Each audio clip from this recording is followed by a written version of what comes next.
오늘은 위대한 복음과 선교 여섯 번째 시간, 위대한 선교 시대 21세기입니다. 우리 하나님 말씀 읽고 시작하겠습니다. 로마서 15장 19절 말씀입니다. 우리 하나님 말씀 같이 읽겠습니다. 내가 예루살렘으로부터 두루 행하여 일루리곤까지 그리스도의 복음을 편만하게 전하였노라. 아멘. 알바니아에 간 적이 있었습니다. 몇 번. 네, 알바니아에 가보니 거기가 이제 일루리곤에 속한 지역이기 때문에 자기네 나라가 성경에 나온다. 그래서 알바니아 선교사님들이 굉장히 자랑스럽게 여기시더라고요. 그래서 사도 바울이 지금의 알바니아는 물론 이제 그 공산주의의 그 잔해가 아직 남아 있지만 무슬림이 유럽에 진격하는 데 있어서 이렇게 그 길목을 잘 막은 국가입니다.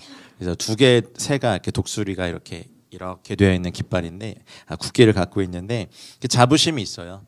그래서 일루리곤까지 그리스도의 복음을 편만하게 전했던 저 나라가 지금 사실은 더 넓은 지역이죠. 발칸반도까지 사도 바울이 예루살렘으로부터 행하여 지금의 발칸반도의 나라들까지 그리스도의 복음을 편만하게 전하였는데 제가 분명히 믿고 있는 것이 하나 있는데 저희가 살고 있는 21세기는 위대한 선교의 시대다라고 믿습니다.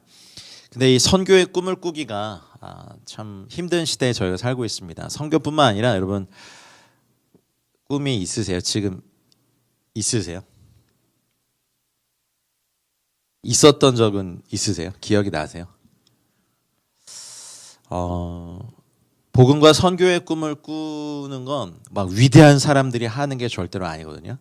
똑같이 아프고 자녀 때문에 울고 또 부모님의 어떠함 때문에 힘들고 또 가족들의 어떠함 때문에 힘들고 재정으로 어렵고 정말 약한 사람들이 정말 아무것도 아닌 사람들이 똑같이 아프고 똑같이 힘들고 똑같이 자녀 때문에 어렵고 똑같이 가족 때문에 우는 사람들이 주님을 사랑함으로 한 단계 더 꿈꾸는 게 선교거든요.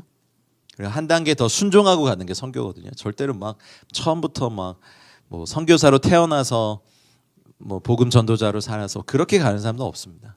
한 단계 조금 더 순종하다 보니까 그 길을 가는 거지. 처음부터 막 주님을 향한 슈퍼 러브에 막 이렇게 휩싸여가지고 그런 거 없습니다.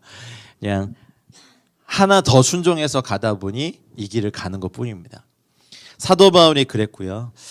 여러분 혹시 그거 기억나세요? 그 밀레니엄 페스티벌 뭐 2000년 1990 몇 년도에서 2000년 딱 될 때 음모도 많았잖아요. 뭐 컴퓨터가 뭐 잘못 인식해가지고 비행기가 추락하고 뭐 핵이 막 발사되고 그래서 그때 막 벙커를 파고 지하에 숨었던 사람들이 아직도 안 나왔다는 전설이 있긴 한데 그렇게 해서 어쨌든 그때 20세기에서 21세기를 맞이할 때 그때 제 기억에는 광화문 뭐 어디든 다 사람들 나와가지고 막 10, 9, 8 이렇게 하면서 외쳤던 기억이 나는데 기억이 나세요? 너무 오래전 일인데. 어쨌든 근데 그 선교계에서도요 20세기에 세계 복음화가 그 완성될 것이라는 전략적 가능성이 있었기 때문에 21세기 넘어가기 전에 굉장히 많은 전 세계 교회의 몸과 공동체와 선교 단체들과 하나님의 사람들이 뭐 조슈아 프로젝트라든지 AD 2000 뭐 비욘드 무브먼트라든지 뭐 정말 여러 가지 선교 대회, 선교 전략, 뭐 선교 운동, 기도 운동, 뭐 말씀 운동, 별의별 운동들이요 전 세계적으로 일어났었어요. 그러면서 그 굉장히 많은 사람들이 그 꿈을 꿨죠. 천국 복음을 땅끝까지 증거해서 주님의 다시 오심을 우리 세대에 맞이하자라고 해서 그때 이제 뭐 선교 컨퍼런스나 선교 대회 큰 대회 가보면 꼭 Finish the Task FTT 이렇게 써 있었거든요. 이 위대한 이 과업을 우리 시대에 끝내자 해가지고 그때 그냥 곳곳에 그런 선교 구호들이 있었고 뭐 중국 교회는 워낙 또 백투 예루살렘의 그 구호 아래 선교 운동을 또 준비하고 있었기 때문에 근데 각 나라와 족속과 민족이 하나님을 경외하는 사람들이 각기 다른 전략으로 하나님 앞에 21세기를 맞이하기 전에 이 천국 복음 땅끝 증거하자 그런 일이 있었죠. 그래서 1989년도에 로잔 대회 때 템포리 윈도우 나오면서 24,000개의 미전도 종족의 분포도 지도 만들고 40창, 그러니까 위도 10도에서 40도의 그 창에 연구하는 사람들과 거기서 얻어진 그 미전도 종족의 전략을 가지고 또 기도하고 또 실제로 선교사들을 보내고 교회 개척 운동과 제자 삼기 운동, 민족 제자 삼기 운동 이런 것부터 정말 다양한 운동들이 있었고 미국에는 월드 프레이어 센터 생기고 또 그 24시간 기도의 집들이 막 일어나면서 열방의 하나님 나라 임하시도록요 온 전 글로벌한 처치들이 다 힘을 모았던 시대가 있었어요. 근데 뭐 안타깝다고 해야 되나 어쨌든 AD 2000년에 주님 안 오셨거든요. 그래서 21세기를 맞이했어요. 그래서 사실은 그 운동이 뭐 꺾인 것 같지만 하나님이 그 운동의 열매를 이제 보게 하시면서 전혀 복음이 들어갈 것 같지 않았던 10-40창에 그때 대단했죠. 100개 관문 도시를 정해서 100개 관문 도시에 선교사들을 보내고 성경을 번역하고 교회를 개척하고 거기에 뭐 엄청난 중보기도에 정말 화력을 집중한다는 운동이 글로벌하게 약 10년 이상 이루어졌었어요. 그래서 그 열매들을 사실은 21세기 들어서면서 보기 시작했죠. 정말 무너질 것 같지 않았던 지역에 주의 복음이 막 증거되고 뭐 중국 같은 경우는 하루에 막 3만 명씩 주 앞에 돌아온다는 통계가 그때 나왔어요. 하루에 3만 명. 근데 이제 21세기는 어떨까라고 할 때 우리가 예측은 할 수 있지만 뭐 예견이나 예언은 할 수 없겠죠. 그래서 우리가 과거를 통해서 현재를 점검하고 현재에서 미래를 바라보자는 것이 또 저희 에클레시아 선교회 저희도 아직 미미하지만 어쨌든 주님 오실 때까지 저희 몸을 선교에 올인하는 선교회니까 선교 공동체로 계속해서 주님 앞에 헌신하길 소망합니다. 구원의 길이 선교일로 받기까지 되게 오랜 시간이 걸렸어요. 사도행전 1장 8절 말씀 너무 잘 아신 말씀이지만 다시 읽어보겠습니다. 오직 성령이 너에게 임하시면 너희가 권능을 받고 예루살렘과 온 유대와 사마리아와 땅끝까지 이르러 내 증인이 되리라 하시니라라는 이 말씀이 이루어질 때까지 사실 굉장히 오랜 시간 걸렸거든요. 왜냐하면 초대교회는요 선교를 이해한 교회가 아니었어요. 많은 목회자분들이 사도행전에 나와 있는 교회를 자신들의 교회 모델로 삼죠. 예, 맞아요. 근데 하나님은 예루살렘 교회가 아니라 안디옥 교회를 이방인 선교에 맞는 교회로 만드셨고 이후에 유대인이 아니라 로마인들의 코드를 사용하셔서 로마인들을 사용해서 세계 선교의 길을 그들을 통해서 여셨죠. 그래서 이런 것이 있어요. 사도행전 1장 8절을 이루기 위해서 사도행전 8장 1절을 일으키셨다. 읽어볼까요? 사울은 그가 죽임 당함을 마땅히 여기더라. 그날에 예루살렘에 있는 교회에 큰 박해가 있어 사도 외에는 다 유대와 사마리아 모든 땅으로 흩어지니라. 예루살렘 교회, 그 좋은 교회가 하지 않았던 딱 한 가지 일이 이방인들에게 나아가서 복음을 전하는 일을 하지 않았던 거죠. 그래서 하나님은 그걸 흩으시기 위해서 순교라는 방법을 일으키셨습니다. 저희 에클레시아도 흩어지지 않고 선교하지 않으면 흩어버리실 겁니다 아마. 그래서 오히려 더 우린 더 힘써야 됩니다. 더 하나님 앞에 나아가야 됩니다. 그날에 예루살렘에 있는 교회에 큰 박해가 있는 거. 그러면은 그 교회가 너무 좋았던 성도의 입장에서는 정말 하나님 살아계신가 막 이렇게까지 가겠죠. 왜 우리 교회를 흩으시지? 왜 우리 교회에 이런 일이 일어난 거지? 라고 하는데 교회가 선교하지 않으면 하나님이 흩어버리십니다. 그래서 사도 외에는 다 유대와 사마리아 모든 땅으로 흩어지면서 복음의 씨앗을 핍박이라는 바람을 따라서 이곳저곳으로 옮겨 심게 하신 거죠. 자, 그래서 구원의 길이 선교의 길로 흩어졌습니다. 그래서 하나님은 아셔야 될 것은 세계 복음화를 위해서 유대인 대신 로마인을 택하신 거예요. 유대인들이 토라를 지키고 율법과 계명과 어떤 전통을 지키느라 이방인들을 잘 보지 않았어요. 물론 구약에 보면 요나 선지자를 통하여서 선교의 이방인들이 구원받는 것에 대하여서 예표를 하셨죠. 근데 바리새인들도 서기관들도 심지어는 예수님의 제자들도 그 선교를 이해하지 못했어요. 그래서 예수님이 오죽하셨으면 이 악한 세대가 표적을 구하지만 내가 보여줄 표적은 딱 하나인데 그게 뭐냐면 바로 요나의 표적이다.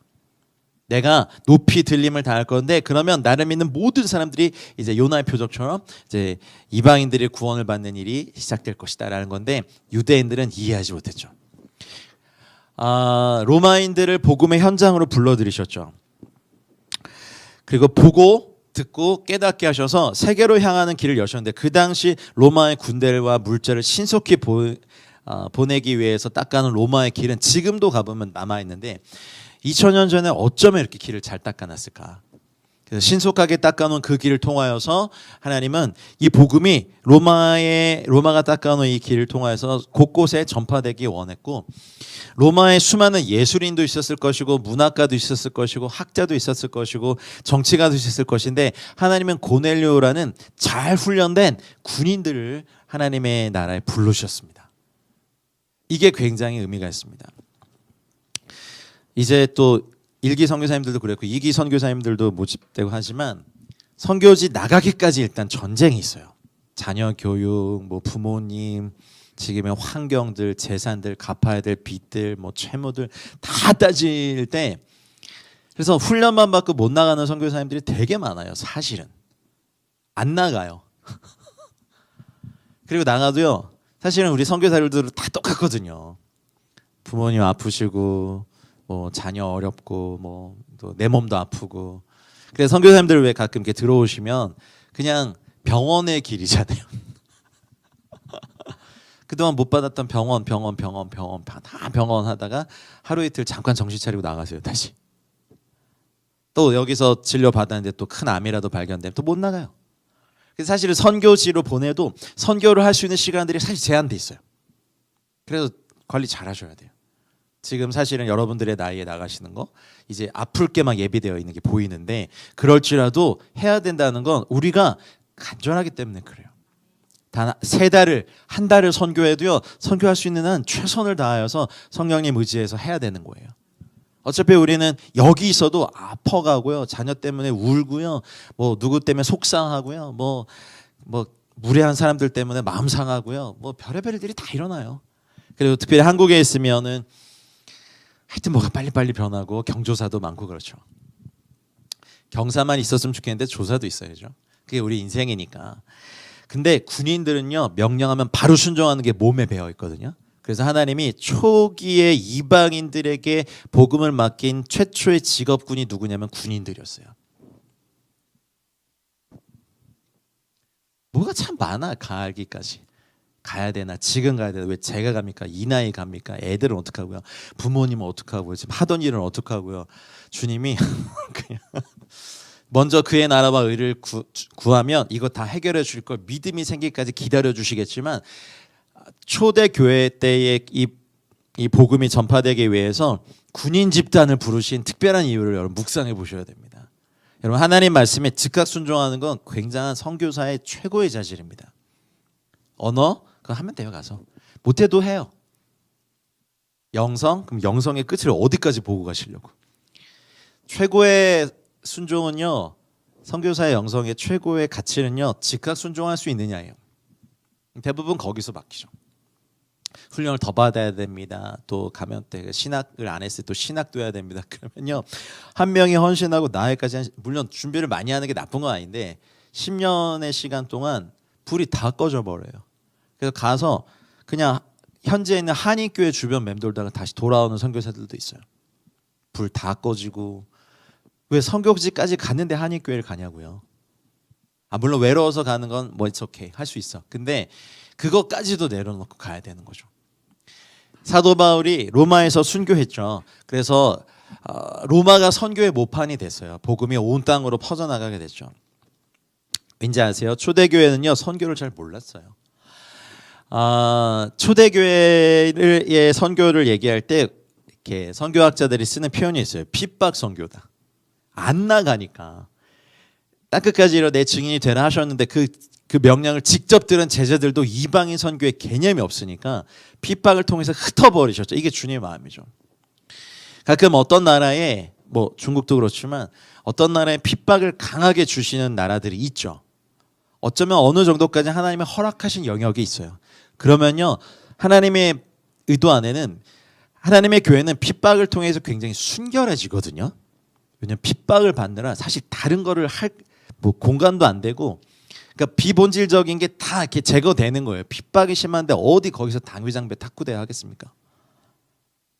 모이지도 못하는 곳에서 어디 막 그런 거 하냐고요. 그러니 비본질적인 게 다 잘라지고 본질에만 집중하는 교회가 돼요.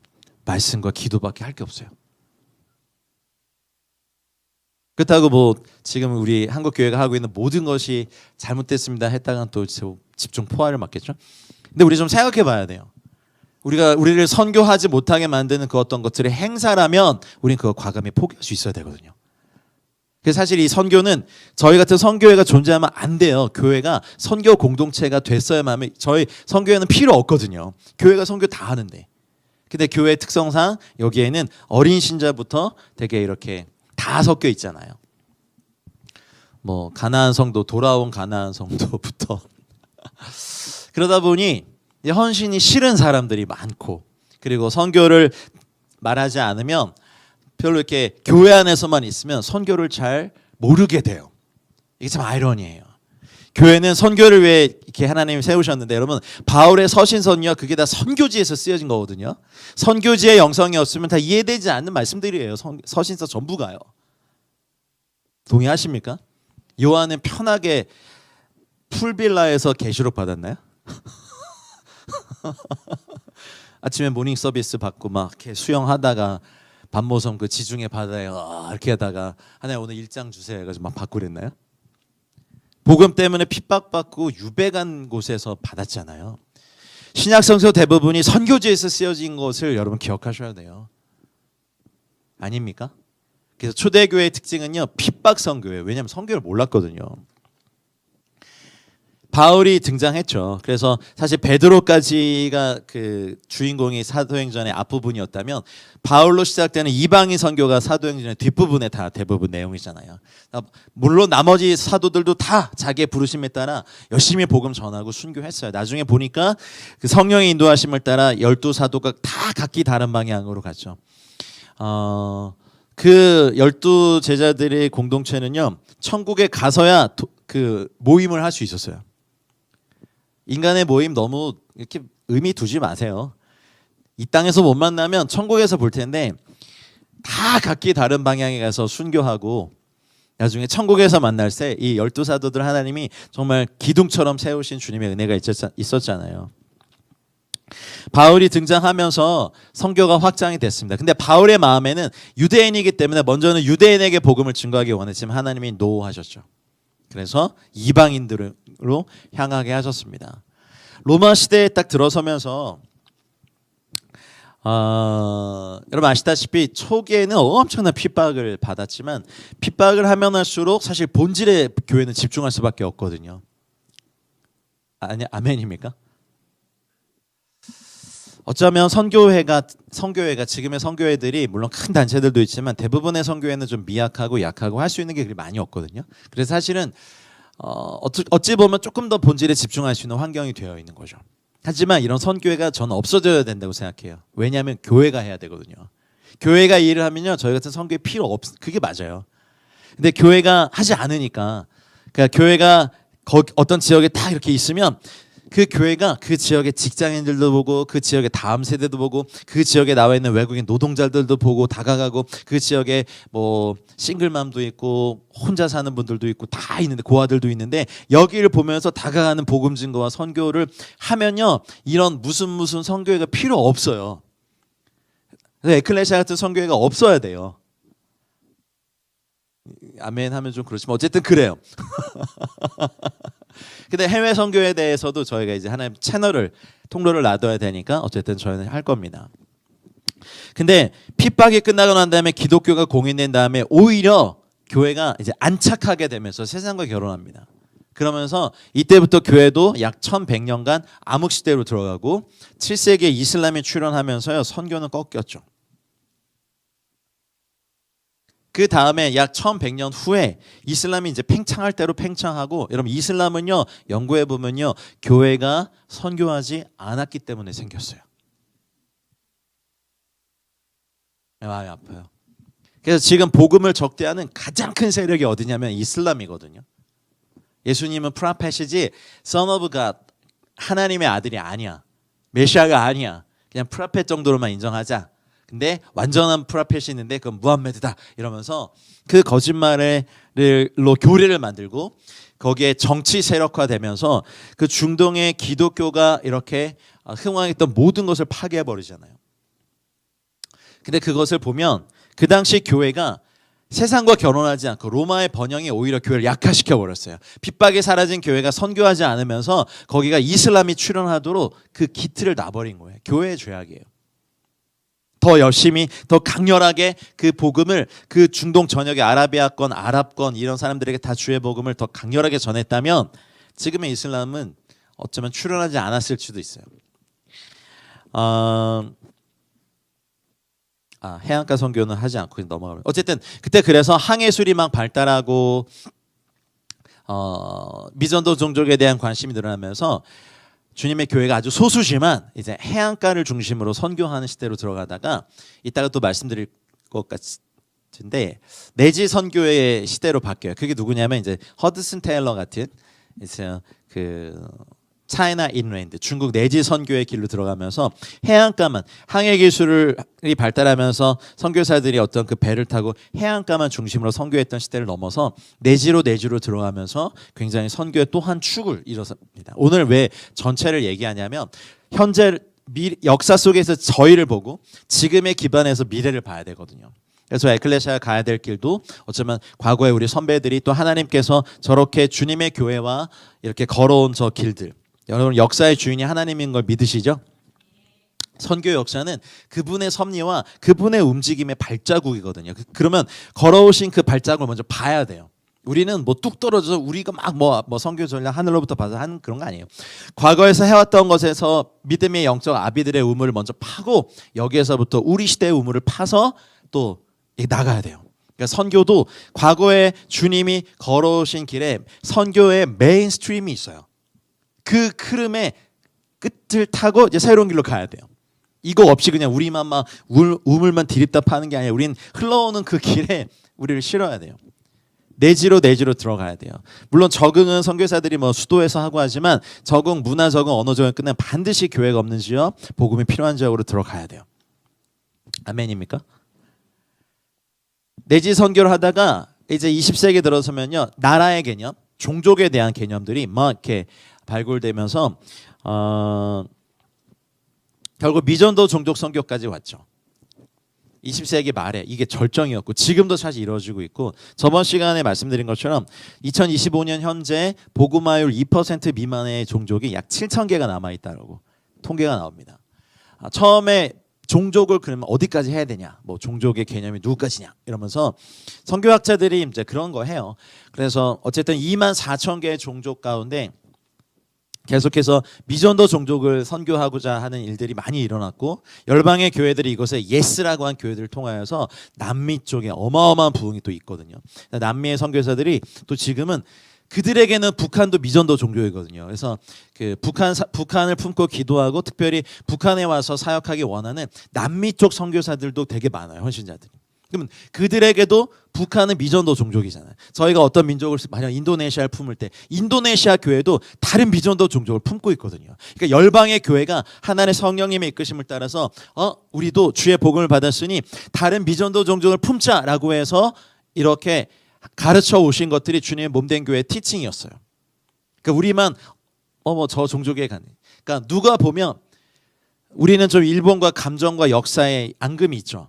그래서 일본 선교사 그러면 약간 가긴 가는데 뭐 나는 그렇게 열심히 안 할게 뭐 다들 이래요. 네가 열심히 해봐 거기 가서 이렇게 되는 거죠. 누군가의 일본 민족도 미전도 종족인 거예요. 터키 단일 종족으로는 세계 최대 미전도 종족 중에 하나일지도 몰라요. 인도네시아는 워낙 다양한 부족이 섞여 있으니까 단일 종족으로 말씀드린 거예요. 그러니 종족에 대한 연구가 1980년대부터 90년대, 2000년, 2010년, 2020년까지 계속해서 연구되어 있고, 그래서 세계 기도 정보 같은 그런 책자가 출판된 것은 어마어마한 사람들의 헌신의 역사죠. 일평생 그 종족을 연구하러 갔던 종족 연구 선교사들이 있었어요. 그리고 나서 지금은요, 이주민과 난민 선교의 시대로 이미 들어왔어요. 유엔의 평가를 통계를 보니까 지금 전 세계에 이렇게 돌아다니고 있는 난민들이 8,400만이래요. 우리나라 남북한을 합한 것보다 많아요. 그러면 8,400만이 지금 막 이렇게 돌아다니고 있는 거예요. 각 나라마다 이제 잘 정착하고 그 나라에 적응한 난민들도 있지만 문제를 일으키고 범죄에 이렇게 노출되어 있는 범죄를 일으키는 난민들도 많죠. 그러다 보니까 그들을 쫓아내야 될 대상으로만 보지 그들을 보고만 시켜야 될 대상으로 보지 않아요. 하지만 패러다임이 바뀌고 있어요. 그래서 가령 뭐 아프간 사람들을 사역하는 선교사님이 지금의 그 터키를 떠나서 독일로 간다. 이게 왜냐하면 아프간 난민들이 거기로 많이 가니까 독일 교회가 요청하는 거야. 여기 와서 아프간 사람들을 해다오. 그리고 시리아 사람들이 많이 가는 그 지역에 시리아 아랍권 사역을 하던 선교사님들이 재배치를 받는 거죠. 그래서 현지 교회들이 품고 그러니 지금은 전 세계 우리가 만약에 뭐 다른 나라로 가면 우리도 이주민이잖아, 이민자잖아요. 그러면은 우리가 만약 저희는 이제 신앙이 있지만 신앙이 없는 어떤 분이 기독교가 그래도 많은 나라에 갔더니 그쪽의 교회 분들이 우리 이민자를 볼 때 전도해야 될 사람이구나라는 개념을 하나님 열방에 의해 가르치셨다고요. 그러니까 우리가 해야 될 일은 이번에 이기 선교사에도 여러분 이 땅에 나와 있는 열방들, 이 땅에 나와 있는 외국인들이 지금 뭐 300만이 넘으니까 여기에 무슬림들도 있고 힌두교도들도 있고 그리고 그 땅에서 사역하시다가 또 은퇴하시거나 추방되시거나 철수하신 선교사님들도 저희와 좀 네트워크 하셨으면 좋겠어요. 왜냐하면 그 언어, 그 경험 그것들을 그냥 버리기 너무 아까워. 이 땅에 나와 있는 그 사람 대상으로 선교하시면 되잖아요. 그 어떻게 하든 우리가 하고 싶은 거는 총체적인 선교인 거예요. 꼭 해외로 들어가고 하는 게 아니라 그냥 이 땅에 나와 있는 중국어를 쓰시는 분들이 굉장히 많거든요. 그러면 우리가 그 본토로 보내야 되는 선교사님도 계시지만 여기서 분들에게도 선교사를 파송해서 물론 많은 분들이 하고 계세요. 중국인 공동체도 많으시고 이제 한쪽 교회도 많이 생기시고 하시지만 아직도 복음을 듣지 못해 그냥 돈 벌러 오신 분들. 사실 많이 그래요. 한국에 그래도 이렇게 위상이 올라가면서 많은 예전에 우리가 들어가지도 못한 방글라데시나 네팔이나 이런 사람들이 한국에 그냥 우리가 옛날에 아메리칸 드림 꿨던 것처럼 코리안 드림 꿈꾸고 이 땅에 나와서 일하고 계신 이주민들 많거든요. 그러니 여기에도 하나님의 사람들 보내야죠. 전도자로 살아야 됩니다. 난민들은 계속해서 그냥 퍼주기만 하는 물질 선교로는 한계가 있어요. 그거는 복음의 접점을 갖기 위한 거지 이건 구호단체들도 하지 못하는 규모죠. 그러니 이주민과 난민 선교도 해야 되는 그리고 그 이제 오늘 질문 그리고 다음은 무엇인가 하는 거죠. 우리가 이 모든 길들을 주님이 걸어오신 교회와 함께 걸어온 선교의 길들을 보고 예전 것도 하실 수 있고 그 다음에 그 다음은 무엇인가 하는 거죠. 우리가 하나님 앞에서 받아야 될 진리인 거죠. 자, 초대교회 선교는 아까도 말씀드렸듯이 초대교회는 선교를 잘 이해하지 못했어요. 실제로 당시 로마의 압제 상황이 너무 강하다 보니까 주님의 명령은 불가능해 보였습니다. 사도들 특히 수제자 베드로도요. 사도행전 10장에 가서야 선교를 깨닫게 되죠. 선교 신학도 없고 선교 경험도 없고 다른 민족과 나라에 대한 정보도 없는 초대교회는 그래서 이 초대교회 울타리 안에 머물러 있었죠. 그래서 이해는 하지만 하나님은 그래서 핍박으로 흩어버리셨어요. 여러분 저희가 에클레시아 모임 하지 못하고 말이야 한국 교회가 만약에 어떤 시대가 들어가서 핸드폰의 모든 성경 어플이 사라지고 이 땅에 있는 대한민국에 있는 5만 개 교회의 건물이 다 압수당하고 저희 같은 목사들은 일찌감치 잡혀서 죽고 다 흩어져도 여러분 예배 안 드리실 거예요? 하나님 배반해요? 이때다 다른 종교들 경험 많을수록 좋다 해가지고 안 그렇잖아요. 우리가 하나님과 가진 이거는 신앙은 없어질 수가 없잖아요. 그걸 아신 거죠. 하나님 그래서 이 사람들을 막 안디옥에 어디에 다 흩어버리신 거죠. 그래서 흩어진 사람들이 복음을 전하기 시작한 거죠. 하나님 우리의 기독교인의 DNA는 선교입니다. 복음 전도입니다. 아멘입니까? 그 영역이 해외면 해외 선교사고 국내에서만 국내 선교사고 국내 사역자인 거예요. 우리가 원하는 건 어느 영역이든 여러분을 두신 그 영역에 주의 복음의 통로가 되는 거죠. 그래서 핍박을 통해 트시는 가장 기본적인 선교 전략을 행하셨고 이방인 선교의 문을 사도 바울을 통해서 여셨죠. 할렐루야. 사실 베드로가 열었고 사도 바울은 거기에 들어가서 확장시킨 거죠. 그래서 베드로는 어디에 가든 천국의 열쇠를 받은 사람이니까 문을 여는 사역을 했었어요. 근데 문을 열어도 들어가는 사람은 달라요. 씨 뿌리는 사람이 다르고 물 주는 사람이 다르고 잘 돌보는 사람이 다르고 열매를 거두는 사람이 달라요. 그래서 여러분이 각 교회에서 어느 공동체에서는 그 공동체에서 뿌려지는 말씀의 씨앗을 막 이렇게 받았던 데도 있고, 어떤 데는 이렇게 물 주는 데서 잘 이렇게 양분과 이런 걸 섭취해서 자랐던 공동체도 있고, 어떤 공동체는 열매 맺는 공동체가 있고. 아멘입니까? 근데 결국에 주님의 목적은 그렇게 해서 자란 여러분들을 사용하기 원하시는 거죠. 그러니 사도 바울의 1, 2, 3차 선교 여행을 통해서 예루살렘에서부터 오늘날의 발칸반도까지 복음을 편망하게 전했죠. 할렐루야. 아멘, 아멘. 이것이 하나님의 방법이었고, 바울 서신을 보면 3차에 걸린, 어떻게 보면 걸친 선교 여행 보고서들이고, 그렇게 얻어진 그 사람들에게 신앙 지도를 하기 위해 쓰여진 서신서잖아요. 그러니 신학성서는 선교를 놓고는 이거는 볼 수 없는 책이에요.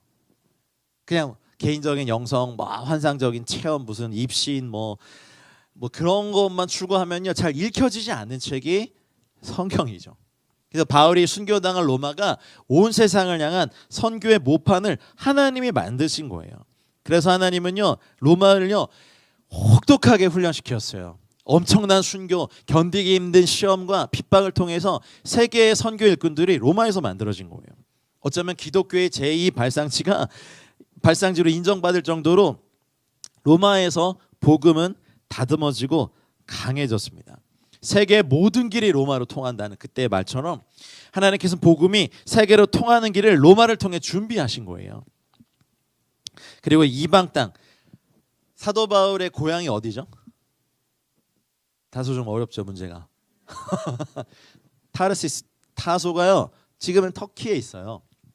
거기에서 로마의 시민권으로 갖고 태어났고, 헬라어와 히브리 문화, 또 헬라 문화까지 다 겸비한 사도 바울을 준비해 놓으셨잖아요. 그리고 많은 로마 군인들을 복음의 군사들로 무장시켰죠. 그래서 로마 역사는요 세계를 향한 선교의 역사예요. 로마 군단이 가서 전쟁을 치렀을 때 그곳에 크리스찬들이 하나님 가서 정착하기 원했고, 오히려 그 경계를 넘어서 사람들에게 복음을 전하기 원하셨던 것이 하나님의 선교였죠. 결국 AD 313년 로마는 기독교를 공인했는데, 문제는 로마가 번영한 것이 교회를 타락하게 만드는 거죠. 핍박이 사라진 후에 오히려 교회는 타락합니다. 그래서 교리 싸움으로 힘 낭비하고요, 온갖 타락으로 인해 교회는 선교에까지 관심을 가질 수 없었고, 선교는 잊혀져 갑니다. 300년 동안 주님이 이 교회를 준비시키셨는데 오히려 번영이, 물질의 복이, 안락함이 선교를 잊어버리게 만들어요. 지금도 똑같아요. 한국이 그래도 하나님 축복해 주셔서 경제력도 많이 올라가게 하셨고, 오히려 GDP가 일본을 넘어서고, 우리 살아생전에 이런 일이 옵니다. 근데 이거 다 우리 주님의 복음을 위해 사용하라고 주님이 예비하신 거니까 힘써 해야 되고,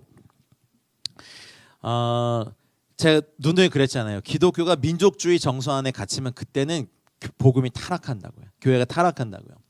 정교회 같은데요, 이렇게 제가 러시아 정교회 역사를 읽다가 되게 어이없어진 게 뭐냐면, 적군이 막 수도를 함락하기 전에 정교회 신자들이 뭘 논쟁하고 있는 줄 아세요? 성배 그 잔에 포도주가 있는데 여기에 파리가 빠져 죽었어요.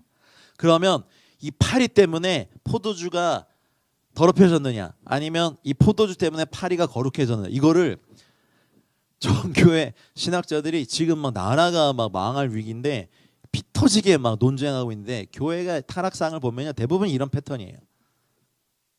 선교를 잃어버리고 복음 증거를 잃어버리고 확장을 잃어버렸을 때 온갖 이상한 교리 싸움.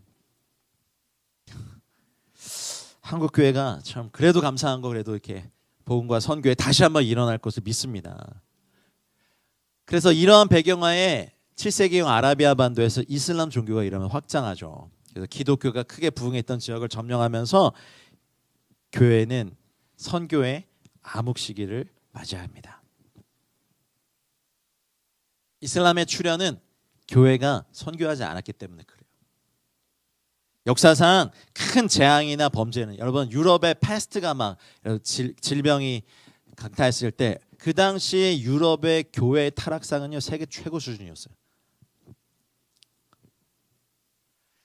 AD 500년경부터 AD 1600년까지가 일단 대부분의 교회의 암흑기이기도 하고 교회가 암흑이 됐으니까 선교 역사는 더 나아졌겠죠. 선교와 복음, 영성의 암흑기가 된 것이 이때였습니다.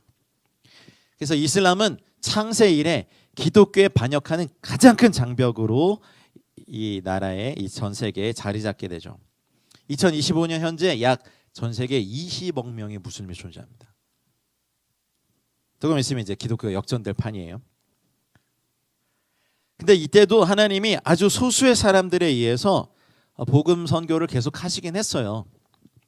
근데 우리가 좀 역사를 뛰어넘어서 이제 해안선 선교 시대로 가면 중동, 유럽이 계속해서 이슬람이 창궐하면서 그 당시 새로운 항로의 개척이 장거리 항해 기술이 발달하면서 그 당시 배를 타고 사람들이 많이 이동을 했죠. 그러면서 교회 안에 명목상 그리스도인들이 많아서 선교 운동이 일어나지 않았지만 울필라스, 패트릭, 콜룸바 같은 선교 열정을 가진 신자들에 의해서 맥이 이어져 내려오다가 이제 배를 타고 사실 청교도들도 배 타고 미국으로 갔잖아요. 이렇게 해서 복음을 맡은 세대와 복음을 맡은 사람들이 해안선을 따라 복음이 닿지 않았던 곳으로 가기 시작했는데 이때 등장한 좀 대표적인 사람이 윌리엄 캐리입니다. 예, 대머리도 참 멋있죠.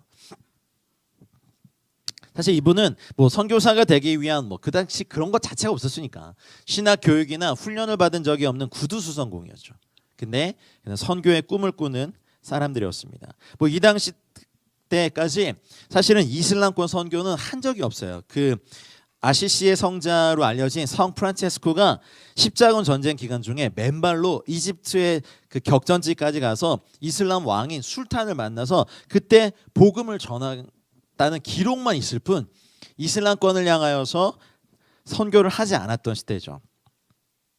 근데 이때 사실은 해안선 선교가 시작되는 계기가 윌리엄 켈은요 어떤 선교사의 도전을 받은 게 아니라 캡틴 쿡스, 그러니까 쿡 선장 이야기 이런 이야기책 읽고 배를 타고 다니면서 그러면 그 배를 타고 다니면서 복음을 전하면 좋겠다. 그래서 그 당시에 윌리엄 캐리가 영국의 이런 말들을 많이 했어요. 우리는 복음을 100번이고 1000번이고 듣는데 복음을 한 번도 듣지 못한 사람들에게 우리가 가서 복음을 전해야 되지 않겠냐라고 했는데 그 당시 영국 교회의 대부분 반응은 왜냐면 1100년 동안 거의 선교를 해본 적이 없으니까 Hey young boy sit down 이거예요. 야 어린 것은 앉아라. 그럼 하지 말고 그래서 다른 방법으로 윌리엄 캐리는 선교의 꿈을 꾸고 했죠. 이걸 얘기하려면 시간이 없으니까. 근데 이분이 한 굉장히 위대한 말이 있죠. 영어로 한번 읽어볼까요? Expect great things from God, attempt great things for God. 하나님께로부터 위대한 일을 기대하시고 하나님을 위해 위대한 일을 시도하십시오. 이게 이제 노팅햄에서 개최된 침례교 연합회 모임에서 목회자들에게 말하는 거거든요. 이렇게 해서 만들어진 단체가 이거예요. Baptist Missionary Society. 이게 지금 현재의 선교회 같은 거죠. 그래서 목회자들은 거의 참가하지 않고 그냥 기도하는 중보기도자들과 사업을 하는 몇 분들 그리고 이런 선교에 관심 있는 몇 분들이 모여서 윌리엄 캐리를 인도에 보내죠. 그래서 인도 선교를 시작하게 됐고 이 윌리엄 캐리를 통하여서 수많은 사람들이 선교에 헌신하게 되죠. 이게 거의 1000년 동안 선교가 없다가 일어나기 시작한 하나님의 물줄기의 시작이었어요. 여러분 우리도 이거 기억하시기 바랍니다. Expect great things from God. Attempt great things for God. 에클레시아가 작고 저희 아무것도 아니지만 하나님께로부터 위대한 일을 기대하고 또 하나님을 위해 위대한 일을 시도하는 건 복음밖에 없잖아요. 돈을 크게 벌고 사업체 크게 하는 거 하실 수 있으면 하십시오. 그리고 그것을 주가 쓰시겠다 할 때 기꺼이 여러분과 여러분의 어떤 자원들을 하나님께 드리고 사용되는 은혜가 있길 축복합니다. 그리고 미국 최초의 선교사가 이때쯤 일어나죠. 1812년 6명의 선교사들과 함께 아도니람 저드슨이 인도에 도착했다가 인도의 사역이 잘 열리지 않는 걸 보고 더 어려운 미얀마로 선교지를 옮깁니다. 왜냐하면 그때 이제 영국의 동인도 회사가 복음을 전하고 사람들에게 하는 걸 방해했거든요. 그래서 미얀마로 옮기고 정말 고생 많이 했죠. 1812년에 미얀마면 영국 사람이 미국 사람이 저게 감당했을까? 그래서 매번 이분의 일기를 보면 말로 표현할 수 없는 정말 차라리 죽었으면 좋겠다는 생각을 수없이도 합니다. 그분의 일기장에 기록돼 있어요. 어쨌든 이분이 그 미얀마 버마로 가서 많은 지역에 복음을 전했죠. 성경을 번역하고 온전하게 복음을 전했죠.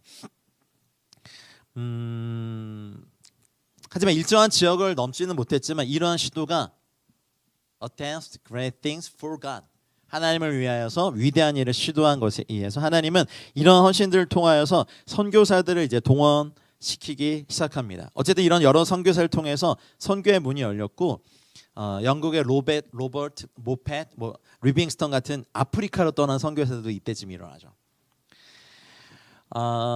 허드슨 테일러는요, 이런 사람인데 나중에 그렇게 보면 다 이제 중국에 복장을 하고 중국으로 들어갑니다. 이분은 차이나 인랜드 미션을 통해서 내지 선교 시대를 열었습니다. 그리고 페이스 미션, 오직 선교사들의 공급은 하나님께 믿음으로 구하는 것을 원칙으로 삼아요. 그래서 누군가에게 후원 요청을 하지 않고 오직 하나님께만. 또 그래서 내지 선교의 CIM 선교사들이 이러한 믿음 선교로 굉장히 많은 사람들이 하나님의 인도하심과 공급하심을 얻고 실제로 사역을 하죠. 이 페이스 미션은 지금 현대 선교사님들도 갖고 있는 원칙이에요. 이 모든 필요와 재정을 물론 동역자들에게도 알리지만 하나님께 구하고 하나님께 받아야 돼요. 잘못하면 페이스 미션 아니고 페이스 미션입니다. 얼굴 선교하면 아무도 후원 안 해주잖아요, 우리 그렇죠? 지금도 많은 선교단체 간사님들, 선교사들이 페이스 미션 합니다. 하나님께서 여러분을 선교사로 부르시고 하나님께서 여러분을 선교사로 보내신다면 보내시는 분이 이걸 책임지지 않을까요? 반드시 책임지십니다. 저희도 선교사로 지금까지 살아오면서 레귤러 인컴을 받아본 적이 거의 없어요. 근데 저희 안에 앉아 있는데 우리 굶기신 적이 없죠. 우리가 굶은 적은 있어요. 금식하느라. 모든 공급의 근원은 선교단체 없습니다. 모든 공급의 근원은 파송교회가 아닙니다. 모든 공급의 근원은 하나님이십니다.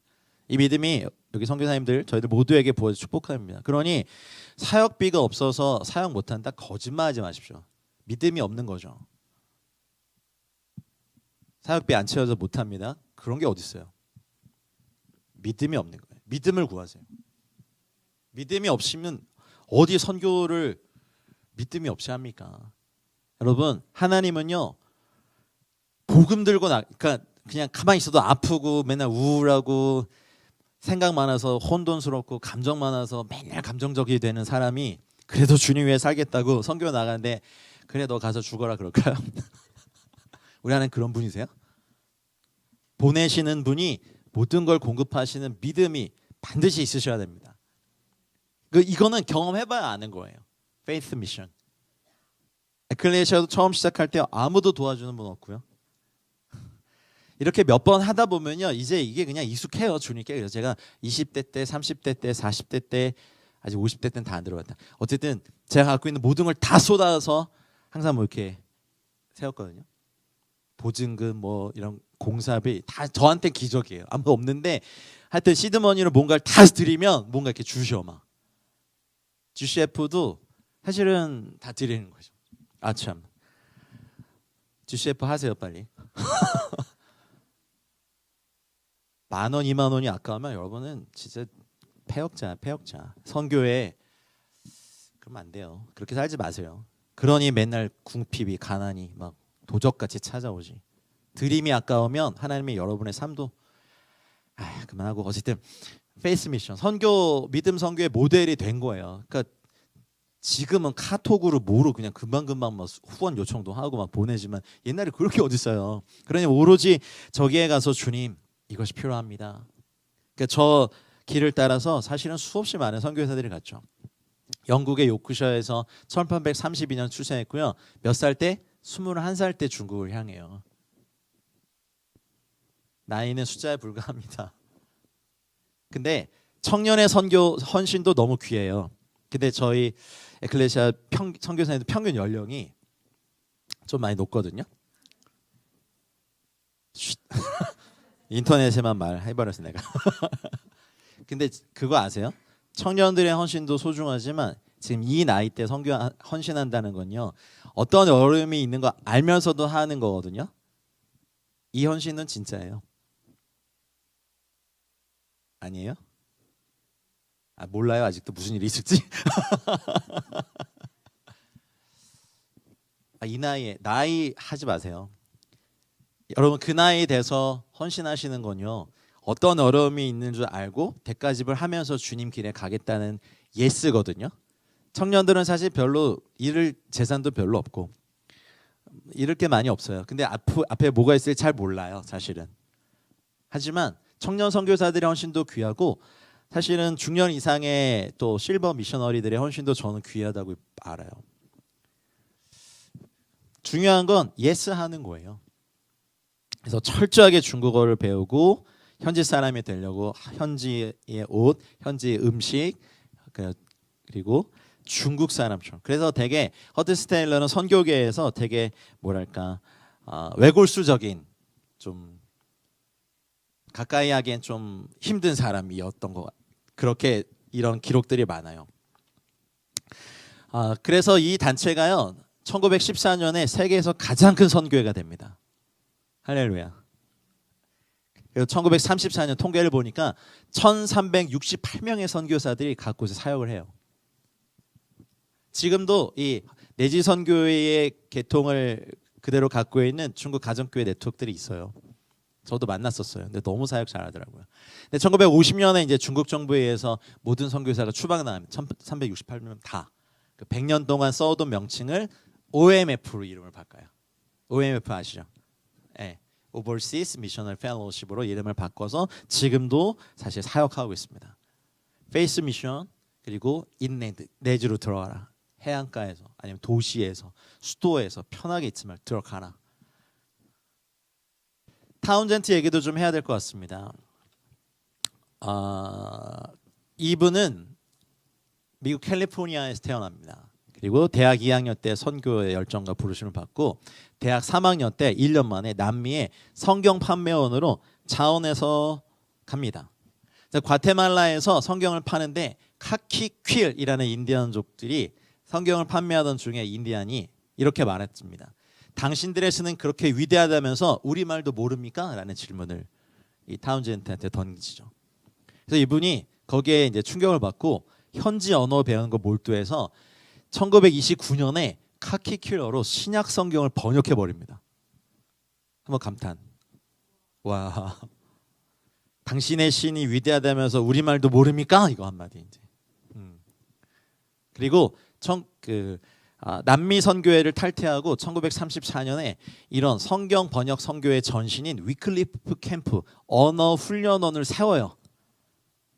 여러분, 성경 번역 선교회 혹시 주변에 선교사님들 만나볼 수 있으세요? 여기 들어가려면 기본적으로 박사학위 있으셔야 돼요. 언어학, 문화인류학, 비교학 뭐 이런 거. 왜냐하면 언어가 없는 지역은 가서 언어를 만들어주고 부족한데 그 부족으로 성경을 번역해야 되니 이 작업이 얼마나 고되겠어요. 기본적으로 PhD 2개씩은 다 갖고 계신 교수급의 인력들이 자비량 사역하면서 최소임금도 안 되는 거 가지고 저 땅에 들어가서 막 모기, 뭐 벌레, 쥐 이런 거 친구 삼으면서 거기 먹고 자고 하면서 그 나라 언어들 다 연구하고 기틀을 세워서 성경을 번역하죠. 근데 저도 타운젠트 되게 존경하는데 이분이 갖고 계신 철학이 되게 멋있어요. 자, 이 빨간 글씨 읽어보실래요?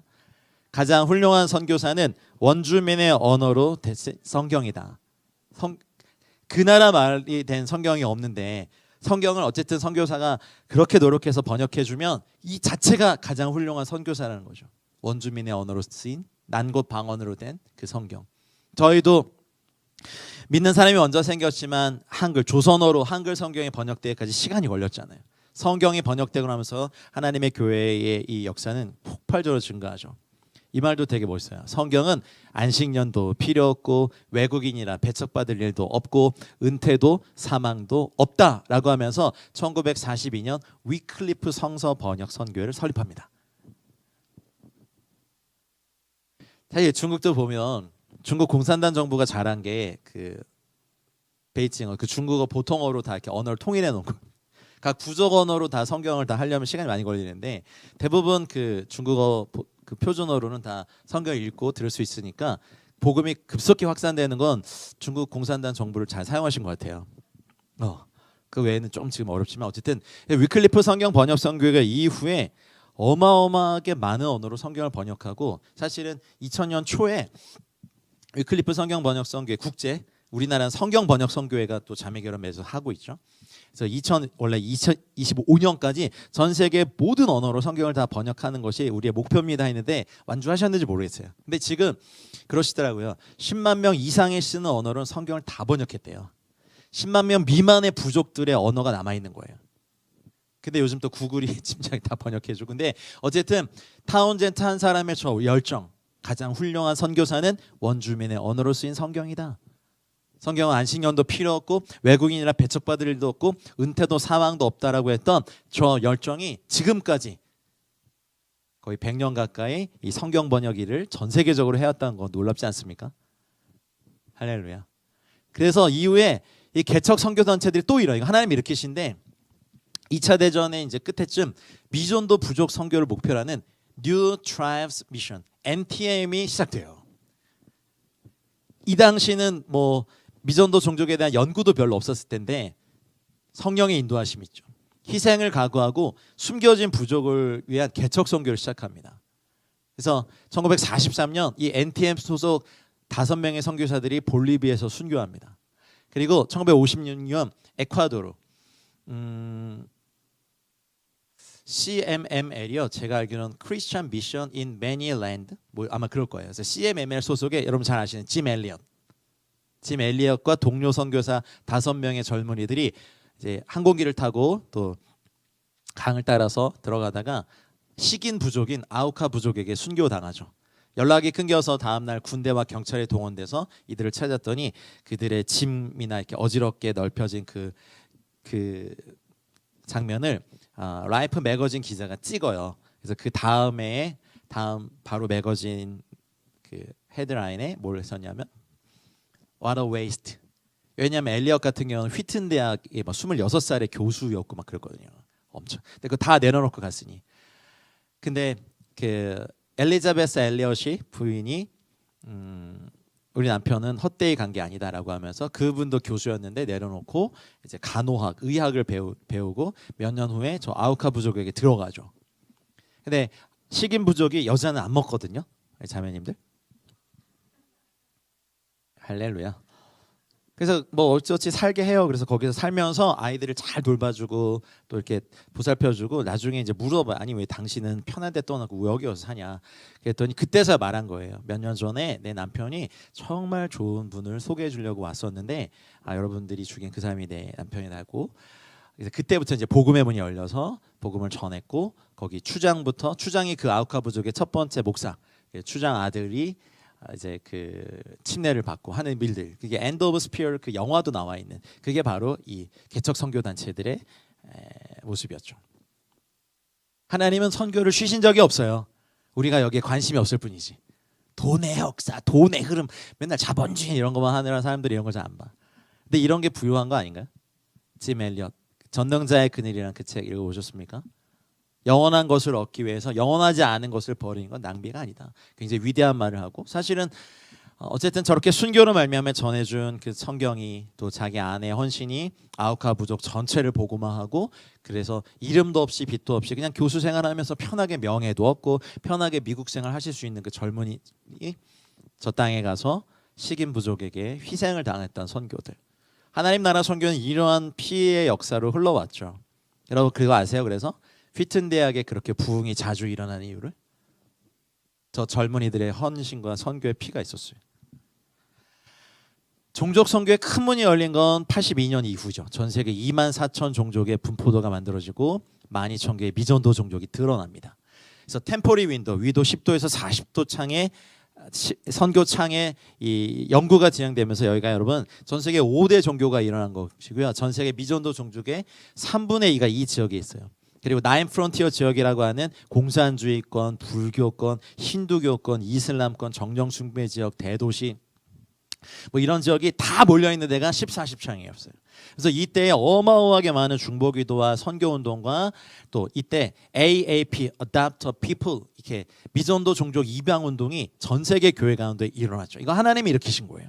그러니까 교회가 선교하지 않으면 우리끼리 모여서 우리끼리 놀고 우리끼리 놀러 다니고 우리끼리 체육대회하고 우리끼리 뭐 하다가 우리끼리 상처받고 우리끼리 허망하게 끝나요. 북한의 선전용 그 잡지 이름이 우리 민족끼리 뭐 그런 거 아니야? 미전도 종족 입양, 영적으로 입양해서 교회가 기도 모임 때마다 그 종족의 이름을 부르고 또 우리가 갈 수 있으면 보내고 아니면 주변에 그 종족을 전도할 수 있는 사람들이 일어난다면 그분들을 입양해서 후원해서 보내고 세우고 교회를 개척하고 성경을 번역하는 데 돕고 할 때 한 종족이 여러분과 우리들의 기도로 바뀔 수 있다면 여러분 하나님 손에 붙들린 타운젠드 같은 저 선교사 한 명이 전 세계 수많은 종족들에게 성경을 선물하잖아요. 우리도 할 수 있습니다. Expect a great thing from God.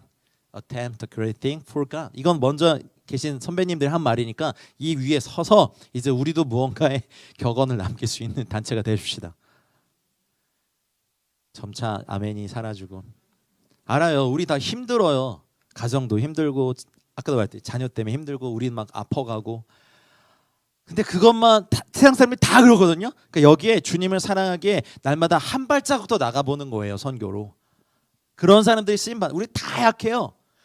다 돈도 없고 다 뭐 하여튼 다 늙어가고 막 여기저기 염증 생기고 원하지 않는 곳에 살은 계속 찌고 빠지진 않고 생각도 잘 안 되고 건망증도 우리 막 얘기하다 보면 그거 있잖아요. 그거 그거 맞아 그거 우리 슬프다. 우리 과거에 스마트했던 적이 있었는데 그죠? 전설로 남았어. 근데 이런 약한 사람도 수신이 할렐루야지. 아멘. 7,000명의 중보기도자들, 미전도 종족 입양. 그러니까 선교사가 가면 선교사냐 할 일이 여러분이 사역할 도 있지만 여러분 보낸 그 교회와 파송 단체와 중보기도자들에게 그 민족을 입양시키는 것이 여러분 목적이에요. 여기서 기도하고 여러분 현장에서 기도하고 또 교회가 기도하고 또 다른 또 누군가 그 민족을 품고 그러면요 이게 전 세계적인 글로벌 선교 네트워크를 주님이 일으키고 계신다니까요. 우리가 모를 뿐이야. 아멘입니까? 주님은요 당신이 만드신 그 한 명 한 명을 포기할 생각이 없으시거든요. 근데 누가 우리를 위하여 갈 고인 거죠. 이제 선교 운동이 굉장히 다양하게 됐어요. 뭐 unreached people, 다가가 본 적이 없는 untargeted people, 한 번도 대상이 되어 본 적이 없는 미전도 종족에 대한 연구가 굉장히 활발히 일어나고 있습니다. 이들을 위한 연합 중보 기도 운동들이 선교 운동과 함께 결합되죠. 그래서 전 세계 기도 운동들이 기도의 집들이 맨날 영성 운동 뭐 신부 이쁘지 뭐 이런 것만 하는 게 아니라 그 불을 가지고 하나님 앞에 서서 미전도 종족에 대한 그 종족들 향해서 기도할 때마다 계속해서 기도하면서 주님에 대한 친밀함도 늘어나지만 선교에 대한 불도 붙이는 거죠. 이거는 우리가 해야 되는 일이에요. 밤에 드리는 기도에 왜 그 말씀에 넣어서 막 이렇게 누구 가 하면 대부분 뭐 나만 위해서 기도하는 그러지 말라고 하신 거예요. 여러분 그거 만들고 힘듭니다. 그렇게 해가지고 미전도 종족의 이름을 한 번씩만 넣어서 기도할 수 있는 거죠. 하나님 이들이 예배를 알게 해주십시오. 이들이 참되신 하나님을 알게 해주십시오. 영생은 유일하신 참 하나님과 그의 보내신 자 예수 그리스도 아는 것이오니 이 민족이라고 한 번씩이라도 이름을 넣어서 기도하자는 거예요. 아멘. 그 기도 하나님 다 응답하십니다. 이전에는 미전도 종족을 찾아 나섰지만 여러 가지 이유로요 도시로 나온 뭐 일자리 때문에 뭐 문명을 동경에서 나온 이 종족들 대상으로 대도시 사역, 그래서 도시 선교회들이 막 일어나요. 그래 여러분 놀랍지 않아요? 뭐 약속이 나은 듯이 하나님이 곳곳에서 이름 딱 보면 저 선교회에 저 공동체에 뭔가 지향하는 바가 있구나. 대부분 하나님이 그 종족 주변의 나라들을 이렇게 일으키셔서 선교하시는데 신나지 않습니까? 그거 아니면 우리 또 여기서 그냥 우리끼리 뭐 어디 아프고 오늘은 정형외과 오늘 내일 치과 내일은 정신과 내일은 다 이렇게만 다니다 끝나 인생. 물론 선교지 가도 아파요. 근데 여기서도 아파요. 기왕이면 주를 위해 사용하다가 여러분 녹슬어 사라지지 마시고 진짜 달아 없어지세요. 근데 좀 힘들긴 하지만 어쨌든 그래요. 자 거의 다 왔어요. 어쨌든 21세기에 이제 막 민족 이주민 난민 막 움직이고 있거든요. 그리고 그들이 매일 보는 게 페이스북이고 거기에 또 이렇게 복음 광고 띄워서 선교하는 분들도 있어요. 저희도 그거 이제 좀 적용해 보려고 해요. 복음을 전할 수 있는 수많은 기회를 하나님이 만들어주고 계세요. 관건은 예스하고 처음부터 잘할 수는 없죠. 하지만 우리 이 상황에서 한 발자국씩만 매일 더 나가봅시다. 선교로, 복음 전도로. 그러다 보면 걸어가는 길이 있겠죠. 아멘입니까? 이제 온라인 복음 전도도 여러분 왜 온라인 미셔너리 지원해 주십시오. 잘 모르겠으면 오셔서 훈련 받으시면 돼요. 그리고 우리가 친절하게 SNS에 복음 광고 띄워드릴 테니까 관심자 오면 그분과 교제하시고 만나시고 양육하시고 그 일들 어쨌든 우리가 할 수 있는 모든 영역에 복음에 참여하는 겁니다. 이제 결론을 내겠습니다. 우리 주님께서 말씀하신 선교의 위대한 세계가 될 겁니다. 이제 몇 살까지 살지는 잘 모르겠지만 어쨌든 21세기의 앞부분까지 제가 살다가 간다면 중반과 뒷부분엔 우리의 후손들이 성원이를 빨리 키워서 그런 거 해야 되는데 얘가 정신을 방황 지나면 하겠죠. 근데 우리의 자녀 세대도 선교의 위대한 세계가 될 걸 믿고 부모님들 말해줘야 돼. 부모님들이 꿈꿔줘야 돼. 네가 무슨 직업을 가든 꼭 선교해라. 그 영역을 주님께 달라고 해라. 네가 정치에 가면 그 국회를 통째로 달라고 하든지, 네가 기업인이면 경제를 통째로 달라고 하든지, 기도하는 아이들에게 주시겠죠.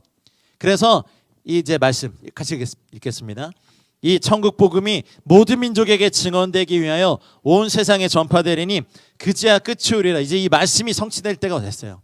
이제 우리는 이 일들 끝까지 해내면서 주님께 고백해야 될 말이 뭐냐면 바로 이 말씀. 마지막 말씀입니다. 읽겠습니다.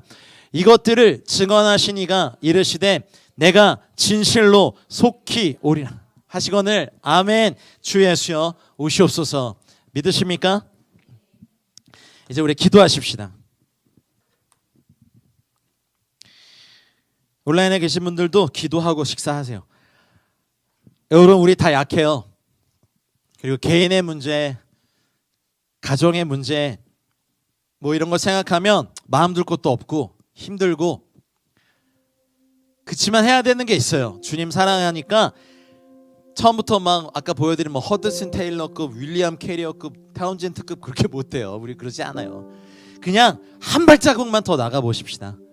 복음과 선교의 중보기도에 한 발자국만 더 나아가서 주님 우리 여기에 있어도 어쨌든 병들고 아프고 우울하고 무기력해지고 정말 혼란해지지만 한 발자국 더 나가는 그런 인생 되게 해주시고, 우리 선교회도 한 발자국씩 매일 한 발자국만 더 선교회, 매일 한 발자국만 더 복음에, 매일 한 발자국만 더 전도에 나아가는 저희 공동체, 우리 한 사람 한 사람 다 될 수 있도록 우리 계신 자리에서 주님의 이름 한번 부르고 간절히 기도하겠습니다. 주여, 주님 우리는 아무것도 아닙니다. 무명하고 약하고 비겁하고 신실하지 못하고 충성되지 못하고 음란하고 거짓말쟁이고 하나님 아버지 아무것도 이루지 못한 사람들이지만 하나님 주함이 복음과 선교와 중보기도를 향하여 어제보다 오늘 한 발자국 더 나아가기 원합니다. 내일은 오늘보다 한 발자국 더 나아가기 원합니다. 매일매일 전도와 선교에 한 발자국 더 나아가 주님의 마음을 시원하게 해드리는 하나님 바로 그런 사람들 되기 원합니다. 하나님 아버지 한 발자국 더 나아가게 해주시옵소서. 하나님 중보기도에 한 발자국 더 나아가게 하시고, 하나님 복음의 역사에 한 발자국 더 나아가게 하시고, 전도의 사역에 한 발자국만 더 나아가게 해주시옵소서. 하나님 아버지, 하나님 초대교회 핍박 선교로 말미암아 시작된 2000년의 복음과 선교의 물결에 하나님 내가 참여하기 원합니다. 나를 참여시켜 주십시오. 나와 우리 가정을 선교하는 가족, 선교하는 가문, 선교를 영화롭게 하고 복음 증거에 영화롭게 하는 주의 말씀에 우리를 이끌어 주시옵소서. 하나님 아버지 에클레시아 선교회가 하나님 복음 전도와 선교에 힘을 다하여 모든 것을 쏟으며 모든 것을 향해 나아가는 은혜가 있게 하여 주시옵소서.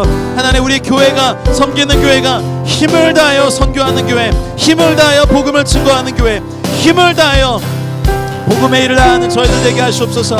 하나님 한계를 뛰어넘게 하시옵소서. 한계를 뛰어넘게 해주시옵소서. 한계를 뛰어넘게 해주시옵소서. 우리의 다음 세대가, 청년 세대가 하나님 아버지 복음과 선교를 위해서 위대한 선교의 21세기를 맞이하는 저희 모두가 되게 하여 주시옵소서. 아멘, 아멘. 주님 일을 이루어 주시옵소서. 한 가지 더 기도하십시다. 2000년을 짧게 살펴봤습니다. 여러분, 하나님은요 복음 전도와 선교를 한 번도 쉬신 적이 없습니다. 오늘 말씀드리지 않은 수많은 사람들, 수많은 단체들, 수많은 교회, 수많은 종족의 헌신이 있었습니다. 이제 우리 차례입니다. 이미 하고 있지만 저희 하나님께서 이미 하고 계신 이 일에 저희 에클레시아도, 우리 함께 예배하는 모든 분들도, 우리 가정도, 내가 섬기고 있는 교회도 참여하게 해주십시오. 창의적으로 선교하게 해주십시오. 많은 열매를 보게 해주시옵소서. 많은 영혼들이 주 앞에 돌아오는 것을 우리가 보고 기뻐하는 저희 모두가 되게 해주십시오 라고 주님 우리를 사용하여 달라고 주님의 이름 한번 부르고 기도하겠습니다. 주여, 주님 2000년 동안 하나님 초대교회로부터 이루신 이 모든 일들, 우리가 어떻게 하면 복음을 증거하고, 우리가 어떻게 하면 전도하고, 우리가 어떻게 하면 선교하고, 우리가 어떻게 하면 중보기도하고, 우리가 어떻게 하면 주님을 위해서 헌신하며 나아가실 은혜가 있도록 하나님 저희들 모두에게 하나님 선교의 불을 주십시오. 선교의 은혜를 주십시오. 하나님 선교에 하나님 나라를 더해 주시옵소서. 하나님 아버지, 우리가 꿈을 꿉니다. 아버지까지들이 꿈을 꿉니다. 어미들이 꿈을 꿉니다. 우리와 우리 자녀들이 선교의 올인된 하나님 나라 영광과 존귀와 은혜로 나아가는 애가 우리 모두에게 있게 하여 주시옵소서. 아멘, 아멘, 아멘, 아멘. 주 예수여 어서 오시옵소서. 주 예수여 어서 오시옵소서. 주 예수여 어서 오시옵소서라고 외칠 때 하나님 아버지, 우리 선교사들이, 사역들, 하나님 5대양 6대주의 주의 복음을 증거하며 열방의 하나님 나라와 함께 동역하며 열방의 선교사들과 교회들과 한마음으로 나아갈 때 인도네시아가, 네팔이, 일본이, 중국이, 유대인, 이스라엘과 튀르키예와 우크라이나와 폴란드와 하나님 또 이기 선교사를 통하여서 열신 나라들, IT와 도미니카 공화국과 하나님 아버지 중동의 나라들, 레바논, 요르단, 시리아, 하나님 이집트와 이 모든 나라들 가운데 하나님 나라 임하여 주시옵소서. 열방의 하나님 나라 위에 나아가게 하시고 하나님 아버지 주님의 꿈을 꾸며 달려가는 저희 모두가 되게 하여 주시옵소서. 아멘, 아멘, 아멘. 하나님 아버지, 미전도 종족들을 향하여 우리가 기도를 쉬지 않게 하시고 미전도 종족들을 향하여 끊임없이 도전하며 미전도 종족들을 품고 기도하며 전하며 그들을 돌이키는데 하나님 나라 임하게 하여 주시옵소서. 아멘, 아멘. 말씀하여 주시옵소서. 저희가 파송한 선교사님들과 협력하는 선교사님들이 계십니다. 아직 14개 단체 14개 유닛이지만 16개 유닛이지만 저희가 계속해서 협력을 또 파송을 동역을 할 것입니다. 하나님을 위하여서 이 네트워크가 더욱더 확장되게 해달라고 여러분 한 번씩 기도해 주시겠습니까? 이제 글로벌 네트워크, 선교 네트워크가 하나님 이루실 그곳에 우리도 에클레시아도 참여하기 원합니다. 여러분 기도해 주십시오. 그리고 이기 선교사 모집을 위해서 기도해 주십시오.